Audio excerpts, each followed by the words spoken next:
मन का स्वभाव ऐसा, न यहां लगता न वहां लगता। मन का स्वभाव है द्वंद्व।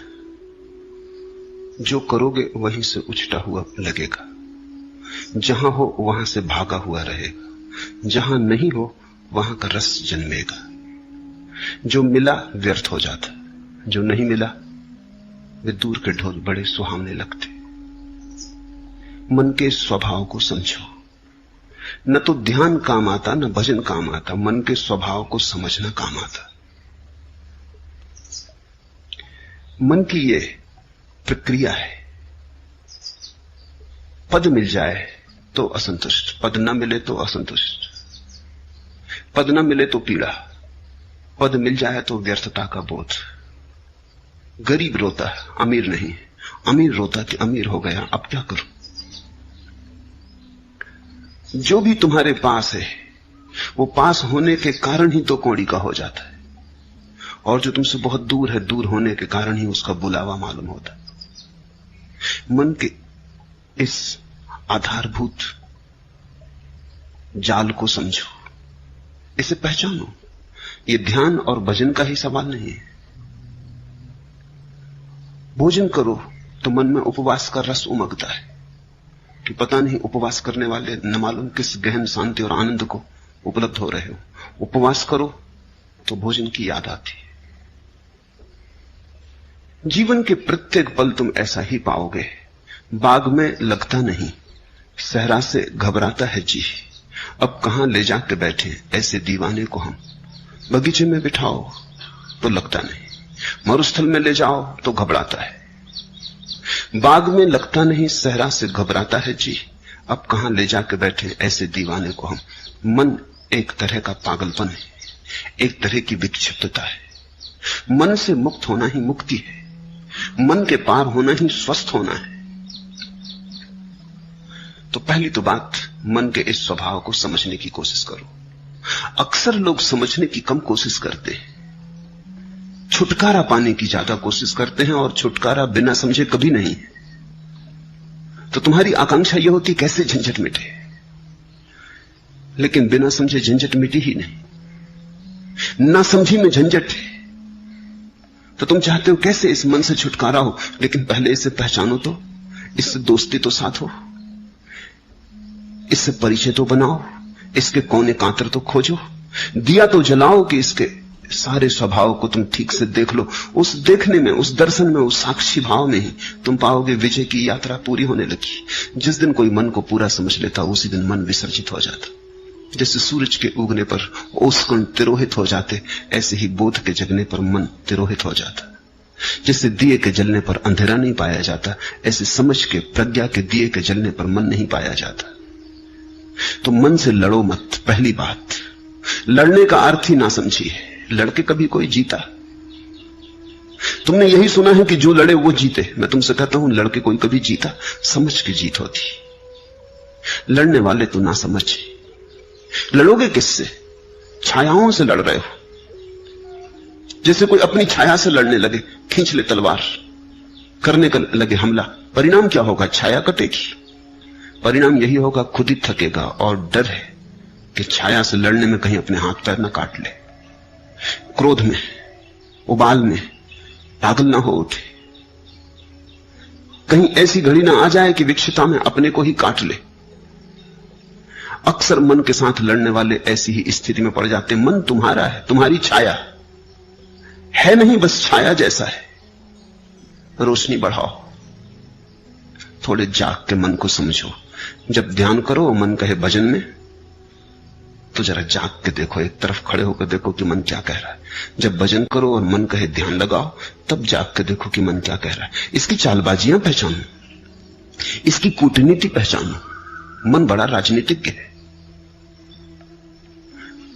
ये तुम्हें भटकाए रहता है, ये तुम्हें चलाए रहता है।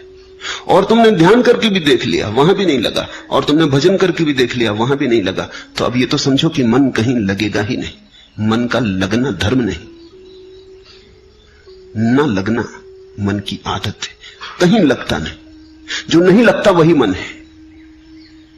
तो अब जब मन तुमसे कहे कि ध्यान करो, क्या भजन में पड़े हो, तो जाग के देखना कि ये फिर वही मन जो कहीं नहीं लगता, भजन में भी नहीं लगा था। तब इसने कहा था ध्यान करो, अब कहता है भजन करो। पहले कहा संसार में उलझे रहो, फिर कहा संन्यास ले लो, अब संन्यास में भी नहीं लगता, कहता है संसार में लौट चलो। इस मन को जरा देखना, कुछ करने की बात नहीं है, सिर्फ शांत भाव से देखना। तुम्हारे देखने में ही तुम पाओगे मन गिरने लगा, तुम पर उसकी पकड़ जाने लगी, तुम पर पकड़ छूट जाए, तुम थोड़े शिथिल हो जाओ मन के पास से, तुम थोड़े बाहर सरकने लगो। न तो ध्यान से घटती है बात, न भजन से घटती है, समझ से। इसलिए समस्त धर्मों का सार है जागरूकता। प्रश्नकर्ता पूछता है एकाग्रता नहीं बनती, एकाग्रता की खोज ही गलत है, जागरूकता खोजो।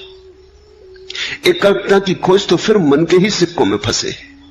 ये मन ही है जो कहता है एकाग्र बनो, ये तुम्हें असंभव चीजें करने को देता है, फिर वो नहीं होती तो तुम हारे थके परेशान हो जाते हो।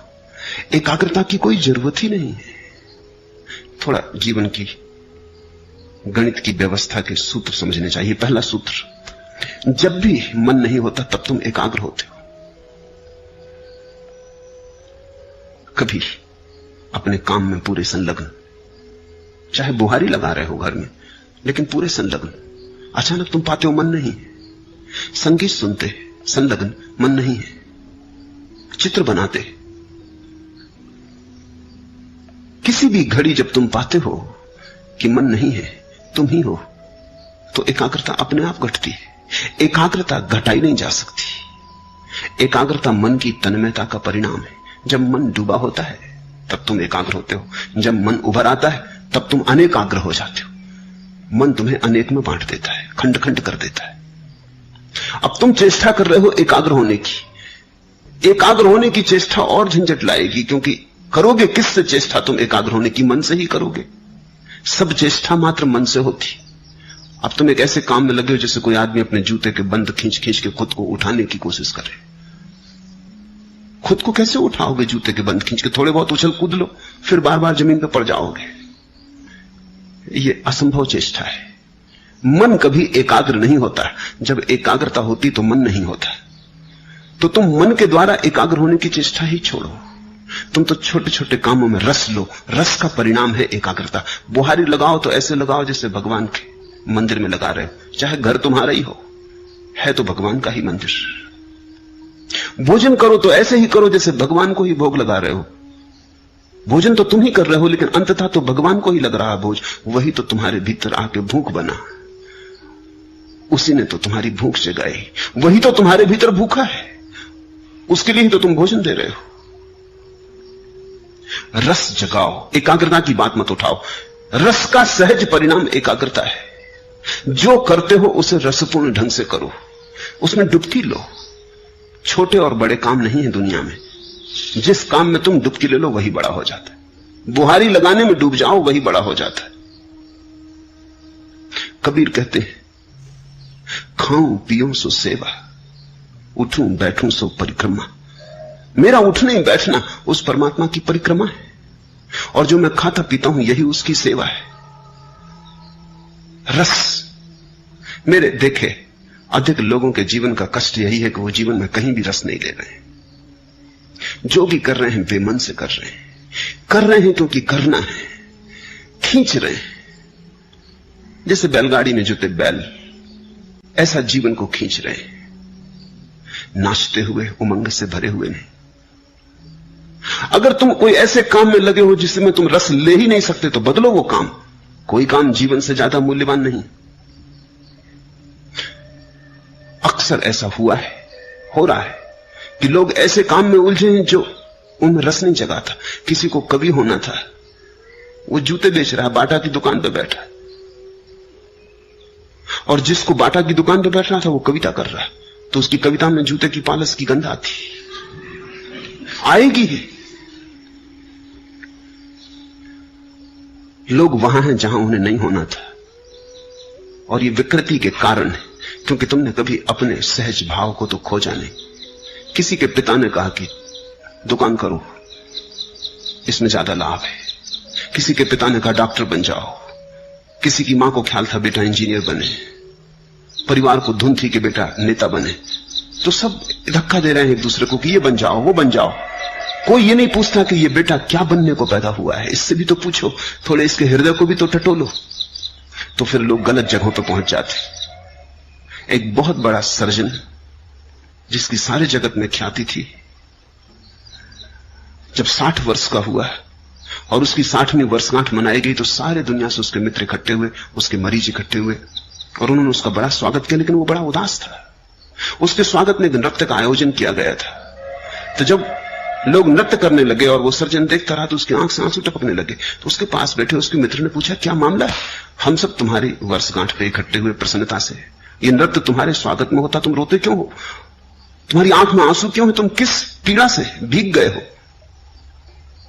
उसने आंसू पोंछ लिए। उसने कहा कि नहीं, वो कोई बात नहीं। पर मित्र ने जिद की, कहा कि क्या तुम्हें कोई जीवन में विफलता मिली? तुम जैसा सफल आदमी नहीं, तुमने जो ऑपरेशन किया सफल हुआ, तुम्हारे जैसा कुशल सर्जन दुनिया में नहीं, फिर क्या? लेकिन उसने कहा, मैं कभी सर्जन होना ही नहीं चाहता था, मेरा दिल तो एक नर्तक होने का था। आज नाच को देख के मैं रो उठा। मैं छोटा मोटा नर्तक होता, कोई मुझे ना जानता, तो भी मेरी तृप्ति होती। आज मैं दुनिया का सबसे बड़ा सर्जन, लेकिन मेरी कोई तृप्ति नहीं, मेरी नियत ही मुझे न मिली। तो आज भी जब मैं किसी को नाचते देखता हूं तो बस मुझे याद हो आती। तुम अपनी जिंदगी को गौर से देखो। पहली तो बात, जो कर रहे हो उसमें रस लेने की कोशिश करो। हो सकता है तुमने रस का अभ्यास नहीं किया, तुम्हें किसी ने सिखाया ही नहीं कि रस का अभ्यास कैसे करना। रस के अभ्यास का पहला सिद्धांत है कि जो भी कर रहे हो इसका परिणाम मूल्यवान नहीं है। तुम्हें यही सिखाया गया कि परिणाम मूल्यवान है। तुम करते हो, इससे 10 रुपए मिलेंगे कि 1000 रुपए की लाख रुपए मिलेंगे। लाख रुपए में मूल्य है, परिणाम में मूल्य है। रस का सिद्धांत है, जो तुम कर रहे हो वो अपने आप में मूल्य है, अंतर्निहित है मूल्य। 1000 मिलेंगे 10,000 मिलेंगे वो बात गौण है, करने में जो डुबकी लगेगी वही बात महत्वपूर्ण है। अगर डूब गए तो मिल गए करोड़ों, अगर न डूबे और करोड़ों भी मिले तो कुछ भी न मिला। वो समय व्यर्थ गया जो बिना डूबे गया, वो दिन व्यर्थ ही बीते जो बिना डूबे बीते। जब रस धारणा बही तो तुम जिए न जिए बराबर। रस विमुग्धता में ही जीवन है। तो पहली तो बात, जो कर रहे हो, तुमसे नहीं कहता कि जल्दी बदलने में लग जाना, क्योंकि हो सकता है तुम अपना काम भी बदल लो और रस ना आए, क्योंकि रस आने की तुम्हारी आदत ही ना रही हो, तुमने रस बनाने की बात ही ना बनाई हो। तो पहले तो जो कर रहे हो उसमें रस लेने की कोशिश करना। 100 में 50 मौके तो ऐसे हैं कि तुम उसी में रस ले पाओगे। रस लेते ही एकाग्रता हो जाएगी। देखा, स्कूल में छोटे बच्चे पढ़ते, बाहर चिड़िया गुनगुनाने लगी गीत, बच्चा एक टक होकर सुनने लगता है। शिक्षक डंडा पीटता है टेबल पर कि यहां ध्यान दो, एकाग्रता करो। एकाग्रता बच्चा कर ही रहा है, मगर शिक्षक में नहीं कर रहा। ये बात सच है। ये ब्लैक बोर्ड पर नहीं कर रहा, ब्लैक बोर्ड पर लिखे अक्षरों पर नहीं कर रहा। लड़का तो एकाग्रता कर ही रहा है, एकाग्रता तो हो ही रही। वो जो चिड़िया गीत गा रही वो उसे सुन रहा है। शिक्षक कहता है एकाग्रता करो, मन को ऐसा विचलित मत करो। बात बिल्कुल गलत कह रहा है शिक्षक उसके मन को विचलित करने की कोशिश कर रहा है। वो एकाग्र है। अगर कोई बाधा ना दे तो ये सारा संसार थोड़ी देर के लिए मिट जाएगा। वो चिड़िया की गुनगुनाहट होगी, उसका गीत होगा, इस बच्चे की भावदशा होगी, और ये एक बात सीख लेगा, रस की। रस चूंकि उसे चिड़िया के गीत में आ रहा है, इसलिए एकाग्र हो गया है। उसी कक्षा में ऐसे बच्चे भी होंगे जिन्हें रस गणित के सवाल में आ रहा है, वो वहां एकाग्र हो गए। हमें लोगों को एकाग्रता नहीं सिखानी चाहिए, उनका रस देखकर उन्हें दिशा देनी चाहिए। जो बच्चा गणित को सुन के एकाग्र हो गया, बाहर भौंकते कुत्ते, लड़ती बिल्लियां, गीत गाती चिड़ियां, रास्ते पे बैठे मदारी की बीन, कुछ नहीं सुनाई पड़ती, ये बच्चा आइंस्टीन होने को पैदा हुआ है। इसकी एकाग्रता ही खबर देती है। अब इस बच्चे से तुम कहो कि चिड़ियां गीत गा रही हैं, उन पर एकाग्रता करो, ये ना कर पाएगा, ये संभव नहीं होगा। हमें देखना चाहिए कि कहां हमारी एकाग्रता है, वहीं हमारा जीवन है। मगर आज अचानक जीवन बदलने का तुम्हारे हाथ में उपाय नहीं। आज तो पहचानने का भी उपाय नहीं कि कहां तुम्हारी एकाग्रता होती। तुम तो भूल ही गए, तुम्हारे जीवन की सारी व्यवस्था उल्टी सीधी हो गई है। दूसरों ने तुम्हें चला दिया, दूसरों ने तुम्हें मार्ग दे दिया, दूसरों ने तुम्हें दिशा और आदर्श दे दिए, तुम्हें पूरी तरह भरमा दिया है। पहले तो जो काम कर रहे हो उसमें रस लेने की आकांक्षा जगाओ। जो काम कर रहे हो उसे इतने भाव से करो, इतनी मगनता से करो कि उससे अतिरिक्त ऊर्जा बचे ही नहीं विघ्न बाधा डालने को। एकाग्रता का और क्या अर्थ होता है? एकाग्रता कोई जबरदस्ती थोड़ी, एकाग्रता बड़ी स्वाभाविक घटना है। अब तुम यहां मुझे सुन रहे हो, जिनको मेरी बात में रस आ रहा है वो एकाग्र है। एकाग्रता कर थोड़ी रहे हो, एकाग्रता हो रही है, इसे समझने की कोशिश करो। तुम्हारे करने की थोड़ी बात है, तुम थोड़ी के बैठे हो सब मांसपेशियों को खींच के और आंखें मुझ पे गड़ा के और चेष्टा कर रहे हो कि एकाग्रता। ऐसी एकाग्रता करोगे तो तुम सुन ही ना पाओगे जो मैं कह रहा हूं। एकाग्रता सहज है, तुम्हें रस आ रहा है, उसी रस कारण तुम चल आए हो, उसी रस के कारण तुम रोज चलते आए हो, वही रस तुम्हें लाता रहा है। रस है तो एकाग्रता है, तो तुम रस को जगाओ, एकाग्रता की बात ही छोड़ दो। अगर रस जगे ही ना तो फिर समझो, फिर हिम्मत करो, साहस करो, बदलो उस व्यवस्था को जिसमें रस नहीं जगता। हो सकती है वो व्यवस्था तुम्हारे लिए नहीं। तो दरिद्र हो जाना बेहतर है समृद्ध होने की बजाय, सड़क का भिखारी हो जाना बेहतर है सम्राट होने की बजाय, अगर रस आ जाए, क्योंकि रस ही सम्राट बनाता है। तो कभी कभी तुम किसी भिखारी के चेहरे पर ऐसी आभा देखोगे जो सम्राटों के चेहरों पर नहीं दिखती। रस विमुग्ध है, वो अपने काम में लीन है। रथचाइल्ड ने अपनी आत्मकथा में लिखा है कि एक भिखारी आया, 5 बजे सुबह उसका दरवाजा खटखटाने लगा। वो बड़ा नाखुश हुआ, 5 बजे सुबह नींद से भरे उसको उठाया, वो बड़ा झल्लाता हुआ बाहर आया। ऐसे वो देना पसंद करता था, दान उसका रस था, लेकिन ये कोई वक्त है? तो उसने भिखारी को कहा, सुनो जी, ये कोई समय है? भिखारी ने कहा कि आप भी सुनो, आप बैंकिंग का धंधा करते हो, मैं कोई सलाह तो देता नहीं, ये हमारा धंधा है, इसमें हम सलाह किसी की मानते नहीं। रथचाइल्ड ने प्रकाश जलाया कि इस आदमी को देखना चाहिए जो दुनिया के बड़े से बड़े करोड़पति को कह सकता है कि सुनो, तुम बैंकिंग का धंधा करते हो, हम तुम्हें कभी सलाह देते नहीं, हमारी सलाह का कोई मतलब भी नहीं, क्योंकि हमें कोई अनुभव भी नहीं, तुम हमें सलाह मत दो, हम जन्मजात भिखारी। उस आदमी के चेहरे को देखा, वो बड़ा प्रसन्न आदमी था। रथचाइल्ड ने लिखा, मैं मंत्र मुक्त हो गया। ये हिम्मत भिखारी की नहीं, सम्राट की होती। रथचाइल्ड को ऐसा कहना जिसके पास भीख मांगने आए कि चुप, सलाह मत देना, मेरे धंधे को मैं भली भांति जानता हूं। रथचाइल्ड ने उसे खूब दिया और कहा, मैं खुश हुआ इस बात से कि कोई आदमी अपने भिखमंगेपन की भी इतनी प्रतिष्ठा रखता है। कभी तुम्हें राह का भिखारी भी प्रसन्न मिल सकता है। प्रसन्नता का कोई संबंध इससे नहीं कि तुम्हारे पास क्या है, जो भी तुम्हारे पास है उसमें अगर रस है तो प्रसन्नता है। तुम अगर हाथ के भिक्षा पात्र को भी गीत गुनगुनाते हुए ढो रहे हो तो आनंद है, और तुम्हारे पीछे स्वर्ण रथ चल रहे हैं और तुम मुर्दा बुझे तो कुछ अर्थ नहीं है।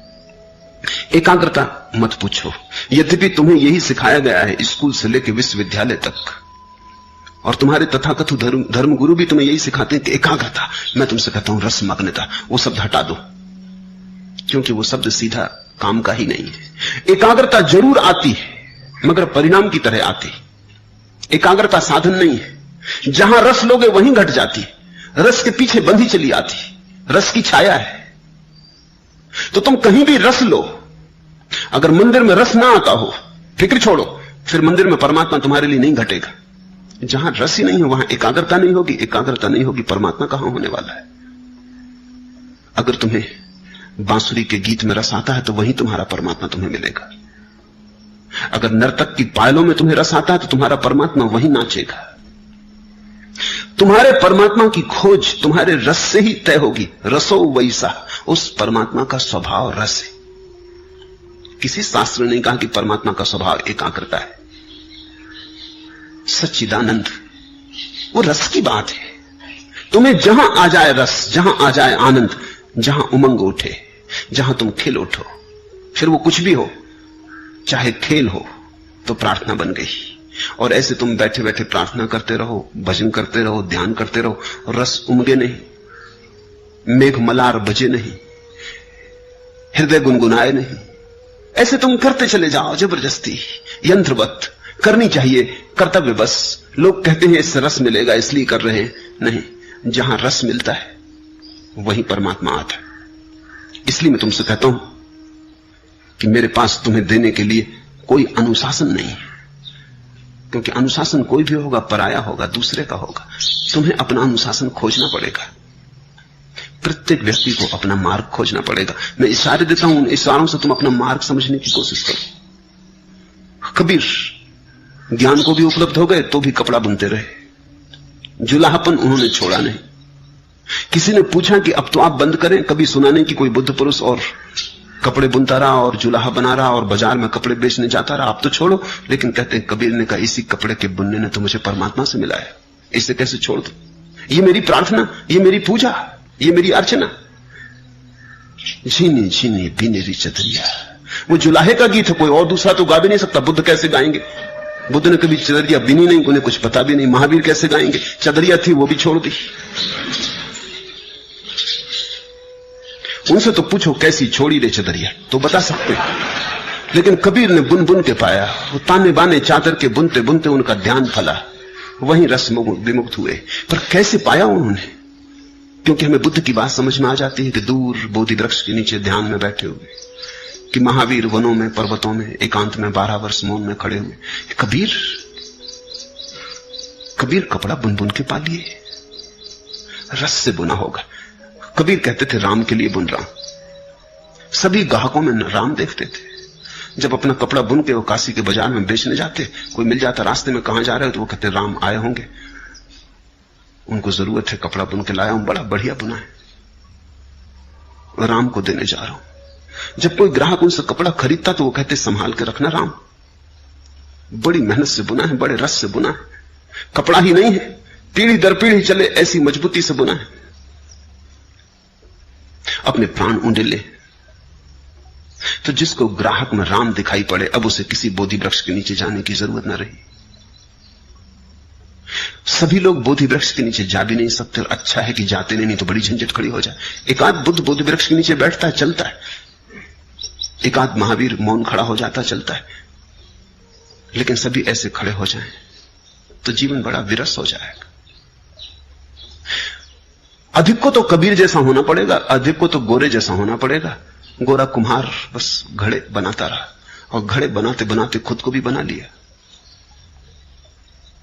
और रैदास जूते सीते सीते, जूते बनाते बनाते पहुंच गए। तो तुम जो कर रहे हो उसमें रस डालो, उंडेलो रस। वहीं तुम्हारा भजन, वहीं तुम्हारा ध्यान। अगर तुम्हारी सारी चेष्टाएं असफल हो जाएं तो फिर साहस करो, तो फिर तुम गलत जगह हो। तुम कुछ ऐसी जगह बहने की कोशिश कर रहे हो जो चढ़ाव पर है। तो नदी चढ़ाव पे तो नहीं बहती, ढाल पर ही बह सकती है। रसधार भी ढाल पर ही उतर के बह के मिलता है। तो फिर बदलो, इसलिए साहस की जरूरत है। पहले सारी चेष्टा कर लो, और फिर तुम्हें लगे कि नहीं, इस ढंग से मेरे लिए परमात्मा से मिलन नहीं हो सकेगा, तो बदलो। उस बदलाहट को मैं संन्यास कहता हूं। बदलने की हिम्मत रखो। एक आदमी 40 साल तक लंदन के बाजार में दलाल का काम करता रहा, बड़ा सफल आदमी था, खूब कमाई थी, सब तरह का सुख था। किसी ने कभी सोचा भी न था एक रात वो घर से नदारद हो गए।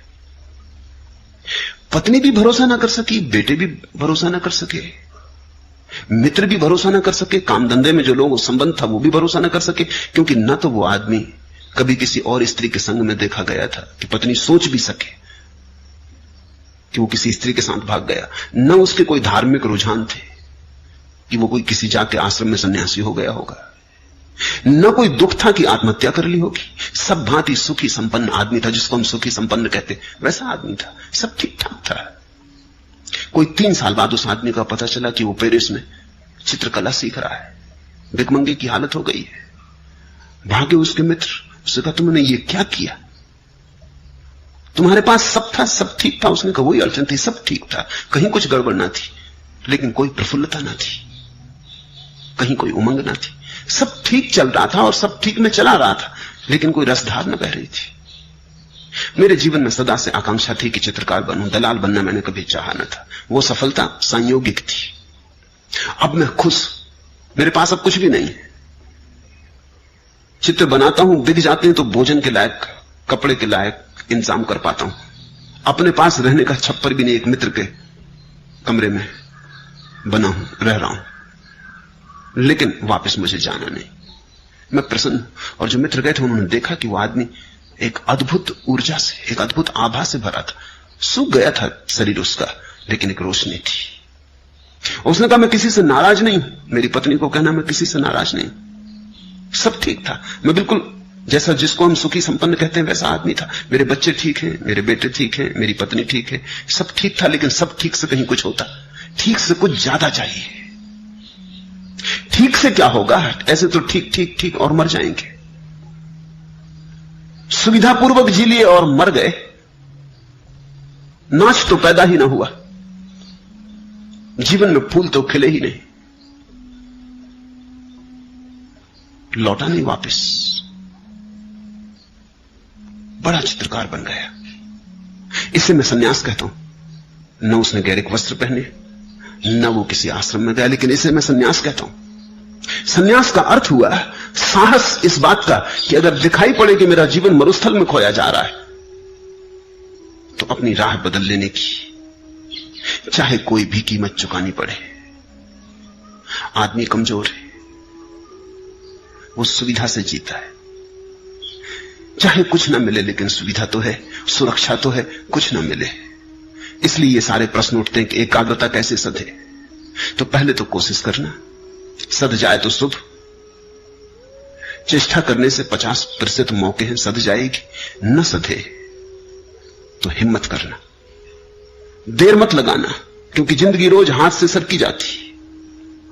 जिंदगी उन्हीं की है जो हिम्मत से जिंदगी को बदलने के लिए तैयार होते, नहीं तो जिंदगी बह जाती चिकने घड़े के ऊपर जैसे वर्षा का जल बह जाता, कुछ भरता करता नहीं, या उल्टे घड़े पर जैसे वर्षा गिरती रहती, टप टप बहुत आवाज शोरगुल मचता, लेकिन घड़ा खाली खाली रहता, उल्टा रखा है। तो जरा गौर से देखना, तुम्हारा घड़ा अगर भरता ना हो तो कहीं उल्टा तो नहीं रखा है। तो न तो मौलिक सवाल ध्यान का है, न भजन का है, मौलिक सवाल समझ का है, मन के स्वभाव।